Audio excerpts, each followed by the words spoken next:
Chapter 2 of Tractate Bava Basra continues on laws of property ownership and avoiding damaging the property of others. The first Mishnah says, a person is not allowed to dig a pit in his property near his neighbor's pit, and he also must place a ditch, vault, irrigation channel, or a launderer's pool at least 3 handbreadths away from his neighbor's wall. And also the walls of the pit or ditch, or otherwise, need to be lined with lime.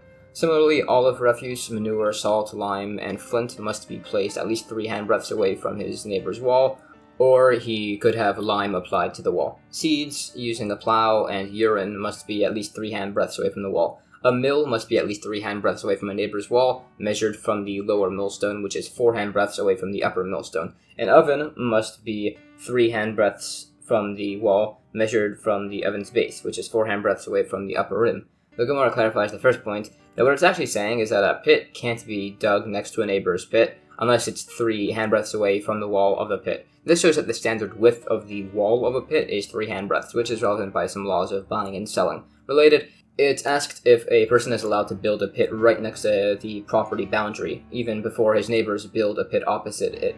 It said, if the locale has the practice to just generally dig pits, it's agreed to not be allowed. However, if this is not the case, some say it is permitted, as digging pits here is uncommon. Others say it isn't allowed, as the same way he wants to dig a pit, so too the neighbor might also want to. There's variants on this discussion. Anyways, it debates these two opinions from a number of sources. Additional quotes are argued, citing many discussed cases to determine whether it's permissible to build a pit too close to a neighbor's property before he decides to build a pit on his own side. This is based on a broader debate which permeates this entire chapter as to whether the responsibility of preventing damage is upon the damage causer, which is the opinion of the sages, or is it like the opinion of Rabbi Yossi that a person can do whatever he wants with his property and it's up to his neighbors to not get damaged. It was said that a launderer's pool must be 3 handbreadths away from a neighbor's wall. This is explained to be for a soaking pool, while a scrubbing pool must be 4 cubits away. There's variation on this source. Now, it was said that a pit must be 3 handbreadths away from the wall of a neighbor's pit, and also that the wall must be coated with lime. Now it asks, is this that there must be a distance and the application of lime, or is that you could do either or? It argues this from a few quotes. Next, it was said that olive refuse, manure, salt, and flint must be 3 handbreadths away from a neighbor's wall. These are all listed as they generate heat. Elsewhere, by laws of insulating food for Shabbos, it mentions all of these besides for flint. It debates why that's not mentioned there. A couple of suggested answers are brought and disproven, and it says in the end it's because flint isn't used to insulate as it would break the pot. Also, by insulation, it mentioned wet sand as an insulator, which is not mentioned over here in this Mishnah, as it's already covered by the irrigation channel, which by the way is permanent, unlike the launderer's pool, which was why both of those were also stated. It said seeds and a plow must be 3 handbreadths away from a neighbor's wall. This is not redundant, as you could plant seeds by hand without a plow, and a plow could be used for trees. Also, seeds are necessary to mention, in spite of the prohibition against putting water near your neighbor's wall, similar to urine, which was also mentioned as in Israel, irrigation was unnecessary thanks to the rain. The reason planting seeds near a wall is forbidden is in case the roots break up the ground directly beneath the wall and push up the soil, damaging the wall.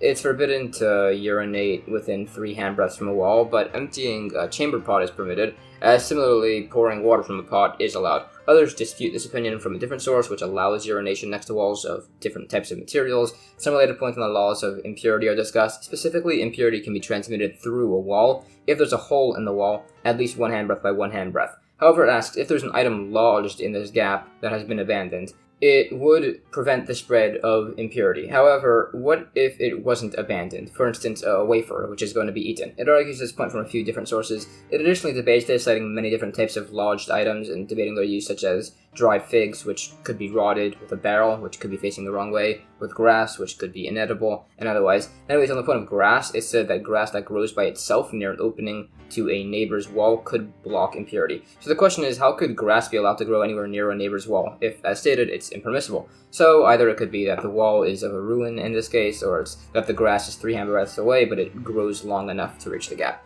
The remaining ones are qualified. Small scraps of fabric can block impurity in a wall, which can be similar to sackcloth, particularly as they have little practical use. A loose piece of animal flesh, which could be of a non-kosher animal tied near the wall. There's a bird that could block the gap, which has to be bound and non-kosher, so it also won't be eaten or used as a pet, as it also would be a species that scratches. Also, a non-Jewish person can block the gap, and there's no concern of him leaving, as the case must be that he's the prisoner of the king or something along those lines. There are various others, and they're individually qualified. Similarly, there's a debate if a wall made entirely of salt is a valid structure. Some say it depends on the type of salt. Others say it depends if there's a beam in place above locking the salt in place. The last point was that a mill must be distant from a wall, and that's because it makes loud noises and can damage the wall. Also, based on the given measurements of an oven here, it shows that the lower base of an oven extends a handbreadth further than the top, which is again relevant by the laws of buying and selling. New Mishnah. A person cannot set up an oven in a house unless there are 4 cubits of space above to prevent the ceiling from catching fire. If the oven is on a second story, it must be on a layer of plaster 3 handbreadths thick, so that way it will prevent the floor from catching fire. If it's a stove, the plaster needs to only be 1 handbreadth thick. If the oven nevertheless sets something on fire, there's just a debate if he's still liable to repay for the damages.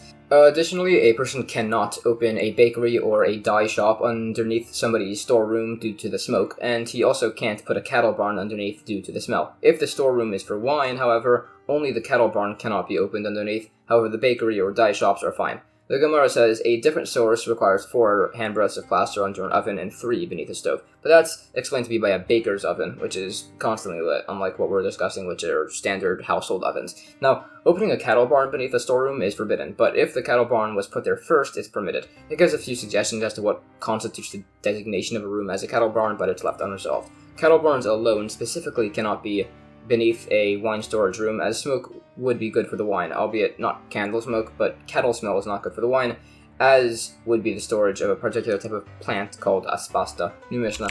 If a courtyard resident wants to put a store in its courtyard, the other residents can prevent him, saying it'll be too noisy. However, a person can manufacture utensils in his house to sell elsewhere, and people can't complain about the noise, nor about the noise of a mill, or the noise of children. The Gemara says this latter case, which says a neighbor can't complain about the noise of children, it asks what's the difference between that and customers. Some just say by the children case, it's just referring to a private courtyard.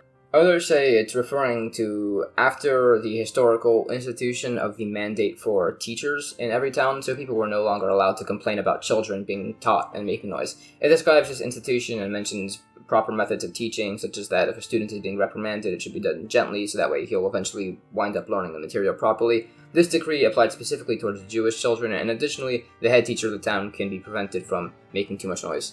There are some just general institutions and proper teaching methods mentioned. It's improper to generally have a student go between towns, as it could be dangerous on the way. The standard number of students per teacher was 25, so at 50 they would get 2 teachers, and if there were 40, this teacher gets an assistant who the town helps pay for.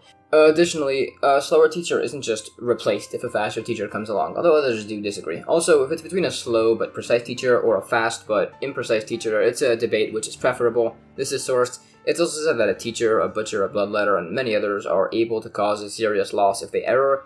So, because of this, they're considered forewarned on the subject. It's also said, according to one opinion, that the resident of an alley can build a mill and then can prevent any other resident from doing so, as they'd be cutting off his livelihood. It debates this from a few different sources with some additional opinions on the topic.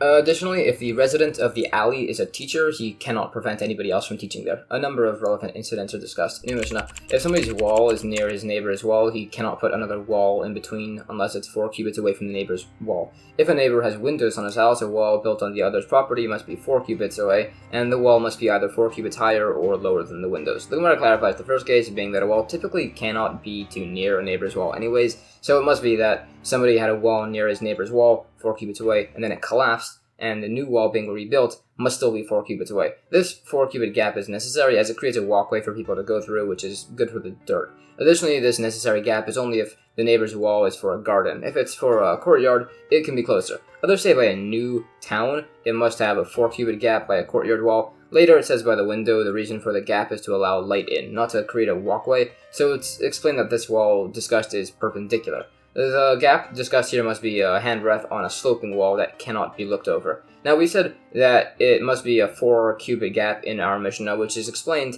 to be that there are 2 perpendicular walls that must be 4 cubits apart. Additionally, it'll be said in a minute that a wall must be 4 cubits away from a roof gutter to allow room for the neighbor to put up a ladder. There's no mention of people walking in that area, as this is on a slanted roof, so people would anyways be walking beneath the overhang. New Mishnah. A ladder must be placed 4 cubits away from a neighbor's dovecot so weasels cannot climb up to get the birds. A wall must be 4 cubits away from the gutter of a neighbor's roof to allow room for him to put up a ladder. The Gemara explains the ladder isn't allowed by the dovecot, allowing weasel access. Showing a causative act which damages something is forbidden. A related incident is brought. New Mishnah. A dovecot must be set 50 cubits away from a city. Similarly, a person shouldn't build a dovecot unless he has 50 cubits of land around it in each direction. Others say it must be the distance of 4 kor, which was a measurement, in each direction, which is approximately 273.86 cubits in each direction, which is the distance a dove flies in one flight. However, if the dovecot is purchased from a prior owner, the property can be as small as it wants, and it can still be used. The Gemara asks, why is a dove's flight distance here defined as 50 cubits, when a Mishnah in Bava defined it as 8,000 cubits, preventing traps being set out in that radius? It said that after 50 cubits, they'll eat for the first 50 cubits and then won't eat further. So if the issue is damaging others' property, then that won't be an issue at this distance. It additionally discusses these cases. Now, if the dovecot had been placed prior, it can be permitted, as it has its establishment, and such a thing would be allowed, but it can't be permitted by something like smoke or an outhouse, which are definite sources of damage. New Mishnah. If a young dove was found within 50 cubits of a dovecot, it belongs to the owner of the dovecot. If it was found further than this, it belongs to whoever found it. If the bird was found between 2 dovecots, it goes to whichever it was closer to, and if it was right in the middle, it's divided. The Gemara explains, a lost object can either be returned by majority, meaning it goes to where a majority of similar items are, or by proximity, by location. It said that between the two, majority has priority. This doesn't contradict our case, as ours is discussing a young bird which can't even fly, so it's not hopping more than these 50 cubits. One sage asked, what if a bird has one leg within 50 cubits of one dovecot, and within 50 cubits of another one? And he was ejected from the study hall for asking such a pedantic question. Anyways, it continues trying to find sources for the initial principle that majority supersedes proximity regarding lost objects. Additional related incidents are brought. New Mishnah. A tree must be placed 25 cubits away from the edge of a city. If it's a carob or a sycamore, it must be 50 cubits away. Some say all barren trees must be 50 cubits away. If the tree was nevertheless planted, it must be cut down, and the city doesn't need to provide recompense. If, however, the tree was there first and then the city was built, the tree must be cut down and he'll be provided recompense. If they're not sure which came first, the city or the tree is cut down without recompense. The Gemara explains the trees must be removed so as to beautify the city. This is necessary to state according to the opinion that the 1,000 cubits of land around the ancient cities of Israel could have trees planted within. The remaining points are also qualified. New Mishnah.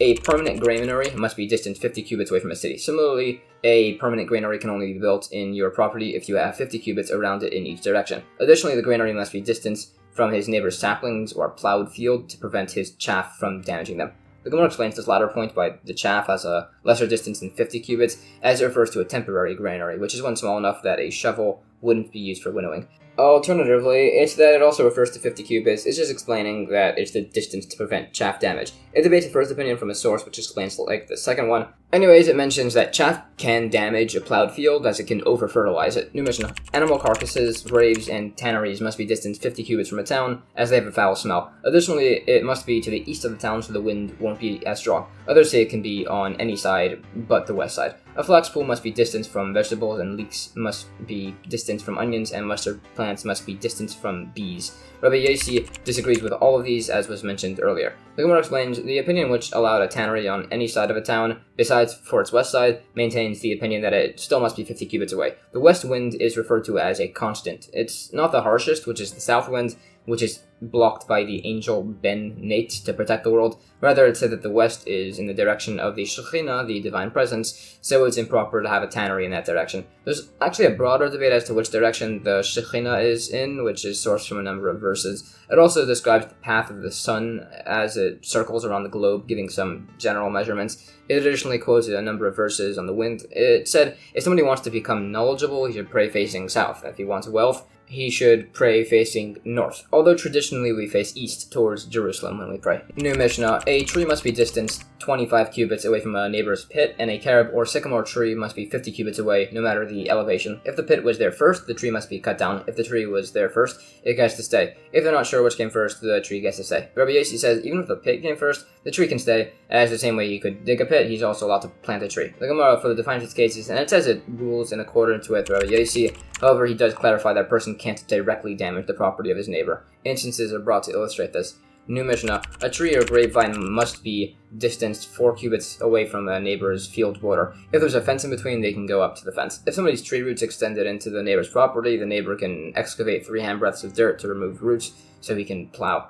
If the neighbor was digging a pit, a ditch, or a vault, he can cut through and retain any roots. The Gemara says in Israel, where larger plows were used, there had to be a 4-cubit gap. In Babylonia, they used smaller plows, so 2 cubits were sufficient. This is additionally discussed, citing some relevant incidents on digging up a neighbor's tree roots. It debates the status of roots growing from temple property, and it says that roots within 16 cubits of a tree sustain the tree and belong to the tree owner, and further than this, it would belong to the other landowner. Based on this measurement, it said that a tree within 16 cubits of a neighbor's field is stealing its nutrients and would be exempt from the Bikurim tithe, which is the first fruits tithe. This measurement is additionally described calculating area within a circle radius. It debates the principle and the calculation from some additional sources. New Mishnah: if the branches of somebody's tree extend over a neighbor's field, the neighbor can cut branches sufficient to clear room for his ox and plow with an ox goad raised above to walk through. If it's a carob or a sycamore tree with denser branches, he can cut anything up to the precise measured line of the border. If the neighbor's property is an irrigated field, some say any trees can be cut along the line, others say any barren tree can be cut along the line. The Gemara says this last statement, that it only applies to barren trees, is specifically referring to an ordinary field in the first case. New Mishnah: if the branches of somebody's tree extend over the public domain, branches can be cut sufficient to allow a camel rider to pass through. Some say it's a camel laden with flax, others say that it can be cut along the lines to prevent the transfer of impurity. The Gemara argues the source of this opinion, that future damages aren't dealt with, as it's permitting the tree limbs to grow back, apparently. It's explained that a camel and rider is a greater amount in size than a camel and flax. According to the opinion that the camel and flax is the maximum cutting distance, he'd say that a typical rider, which is more than this, he just needs to bend down a bit. The branches creating impurity is an issue of there being a tent created, so thinning the branches is insufficient, preventing items lodged within. It also needs to be cut to the line. And that's the end of chapter 2.